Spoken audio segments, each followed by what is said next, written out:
Plaza बाजार के उस प्राइवेट रूम में शनाया ने बहुत ताकत लगाई और काउच से उठने की नाकाम कोशिश की, मगर ये कोशिश किसी काम नहीं आई।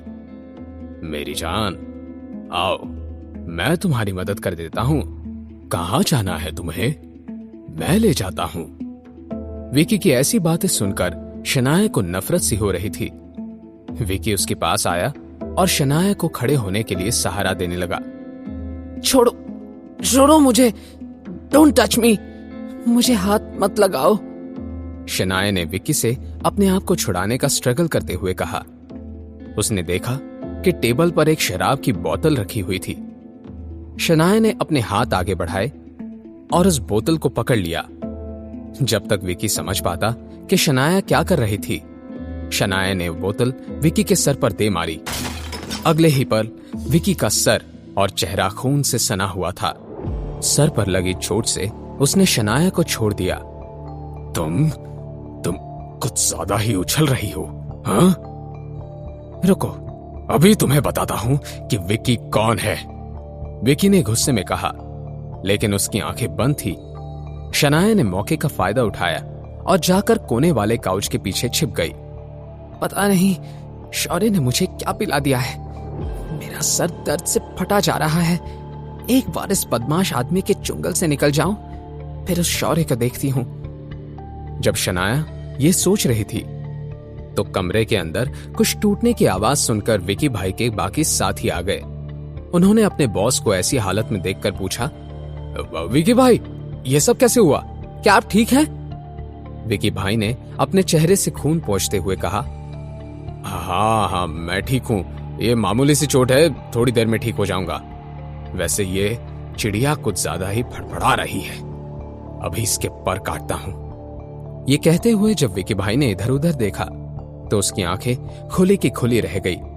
शनाया कहीं भी नहीं थी। विकी भाई ने पैनिक करते हुए कहा, कहां गई वो? शनाया कहां गई? ढूंढो उस लड़की को, अगर वो भाग गई तो बहुत बड़ी मुसीबत आ जाएगी।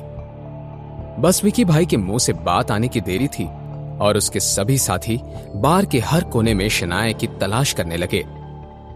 विकी के एक साथी ने उसकी चोट साफ करना शुरू किया। विकी ने इरिटेट होते हुए कहा, पता नहीं देखते ही देखते वो शनाया कहां भाग गई। हम इतने सारे मर्द मिलकर एक लड़की नहीं संभाल सके। वैसे तो शनाया धीरे धीरे करके अपना होश खो रही थी, लेकिन जब उसने सुना कि सब उसे बाहर ढूंढ रहे थे तो शनाया की जान में जान आई। शनाया ने अपना सर पकड़ लिया और मन ही मन में बोली, मेरा फोन और पर्स कहां है? मुझे किसी ना किसी को कॉल करके इन्फॉर्म करना होगा कि मुझे यहां से बचा लो। लगभग लंच का वक्त हो रहा होगा, मैं आहान को कॉल करती हूँ, वो जरूर मुझे इस मुसीबत से बाहर निकाल लेगा। जैसे ही ये ख्याल शनाया के दिमाग में आया, उसने धीरे से अपना चेहरा बाहर निकाला और अपनी पर्स देखने लगी। पर्स रूम के बीच वाले टेबल पर थी। शनाया अब परेशान हो गई, लेकिन उसने अपने आप को शांत किया और कुछ सोचने लगी। वो गुंडा और उसके साथी का ध्यान इधर नहीं है और कमरे में अंधेरा भी है।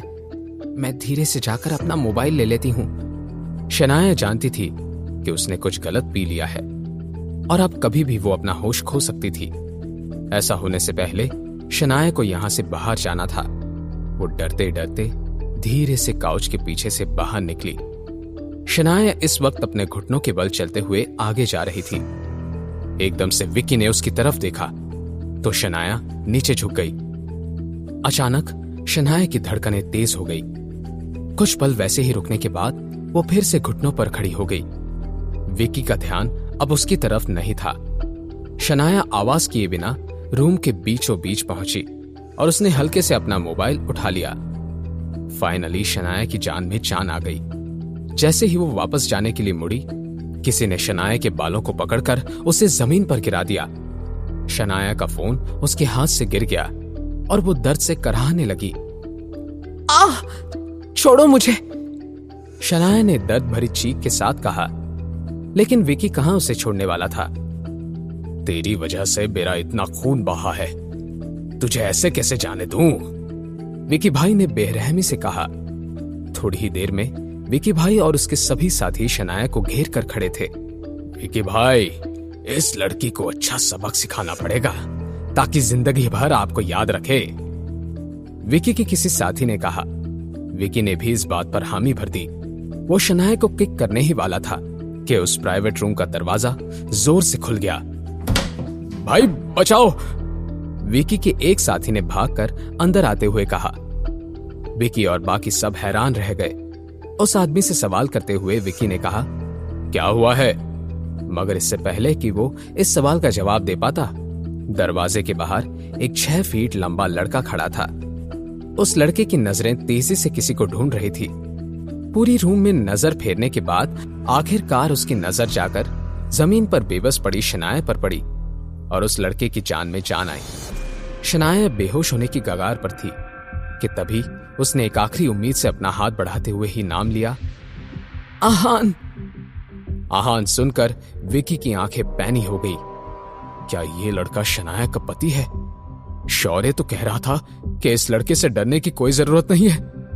अभी इसे बताता हूं कि मेरे बार में घुसने का क्या अंजाम होता है, विकी ने मन ही मन में कहा और अगले ही पल उसने अपने साथियों को आहान पर हमला करने का इशारा किया। लेकिन ये क्या, अगले 5 मिनट के अंदर अंदर विकी के सारे साथी जमीन पर गिरकर बदन का कोई ना कोई हिस्सा पकड़कर दर्द से चिल्ला रहे थे। यह नजारा देखकर विकी की हालत देखने लायक हो गई थी। क्या ये वही आहान है जिसके बारे में शौर्य ने कहा था? शौर्य के बच्चे, क्या ये मुझे फंसाने का कोई प्लान था? अब मैं क्या करूं?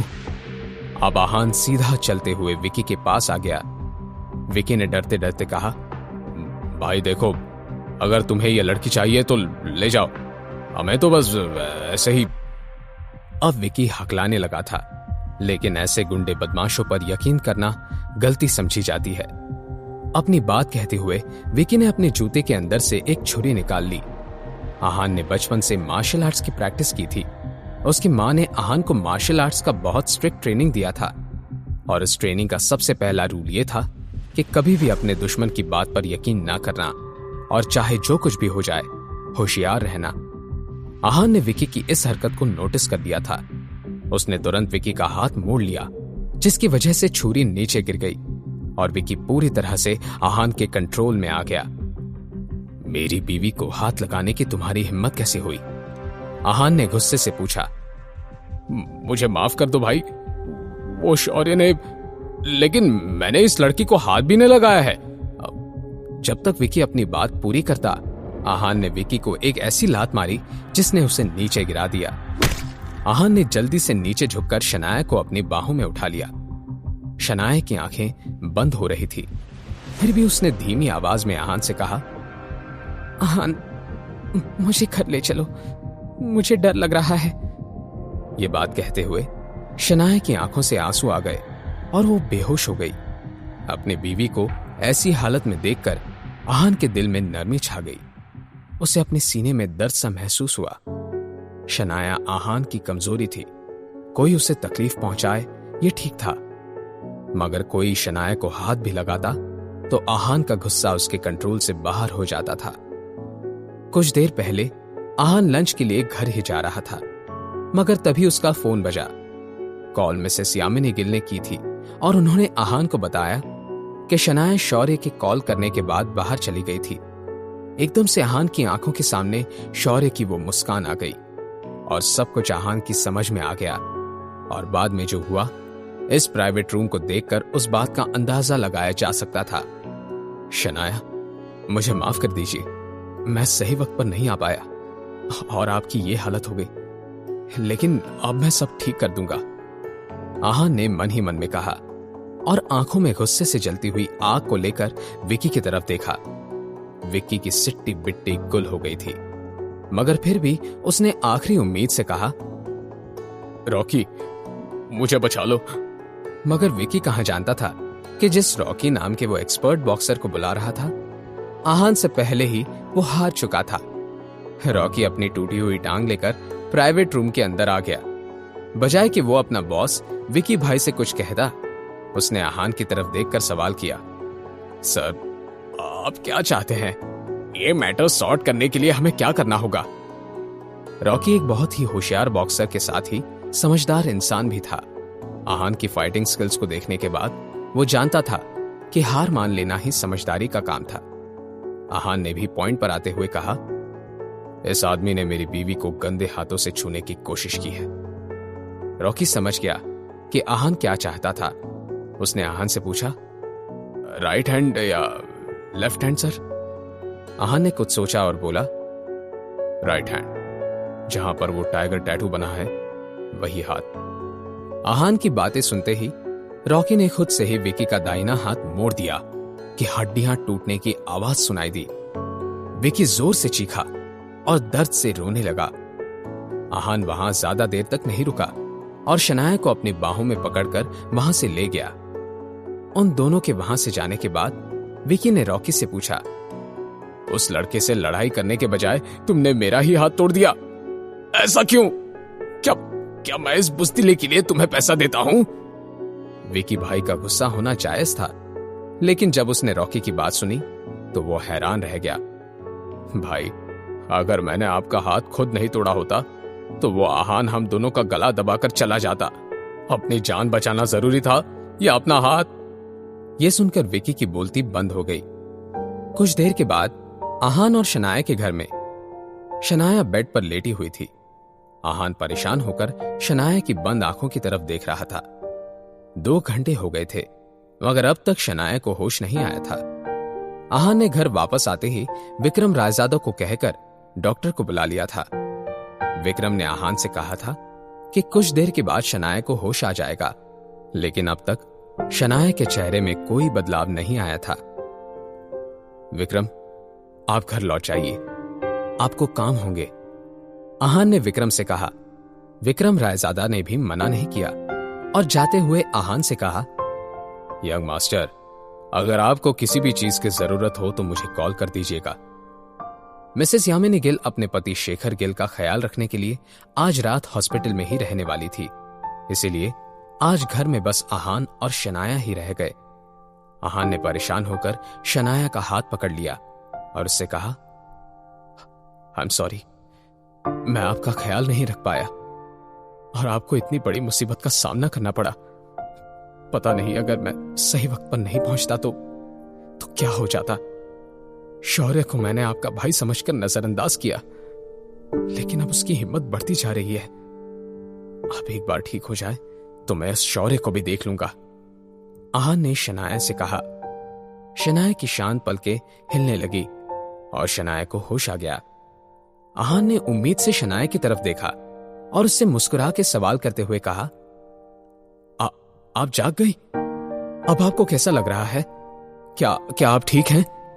शनाया ने कुछ नहीं कहा और बस हां में सर हिला दिया। वो आहान को घूरने लगी। आहान ने कुछ सोचा और शनाया से कहा, क्या आप उठकर बैठना चाहती हैं? मैं आपकी मदद कर देता हूं। आहान की बात सुनकर शनाया ने सहारे के लिए उसका हाथ पकड़ लिया और उठकर बैठ गई। आहान ने शनाया के पीछे तकिया लगाया, मगर जब वो वापस सही से खड़ा होना चाहता था, शनाया ने उसे गले लगा लिया। आहान शनाया की इस हरकत से दंग रह गया। उसने शनाया से सवाल करते हुए कहा, शनाया, क्या हुआ है? आप ये क्या कर रही हैं? आहान के सवाल का जवाब देते हुए शनाया ने उसे छोड़ा और उसकी आंखों में आंखें डालकर बोली, अभी मैं डर गई थी, लेकिन अब जब मैं तुम्हारे साथ हूं तो मुझे कोई डर नहीं है। अपने आखिरी शब्द कहते हुए शनाया किसी छोटी बच्ची की तरह मुस्कुरा रही थी। ये देखकर आहान का दिल पिघल गया। आहान ने शनाया को गले लगा लिया और बोला, मैं हमेशा आपके साथ हूं, अब आपको डरने की कोई जरूरत नहीं है। यह सुनकर शनाया को अलग सी राहत मिली, मगर अगले ही पल शनाया ने जो कहा उसे सुनने के बाद आहान बेचैन होने लगा। शनाया ने आहान से कहा, अभी मेरी ड्रेस चेंज कर दो ना। शनाया को क्या हो गया था? अब आहान क्या करेगा?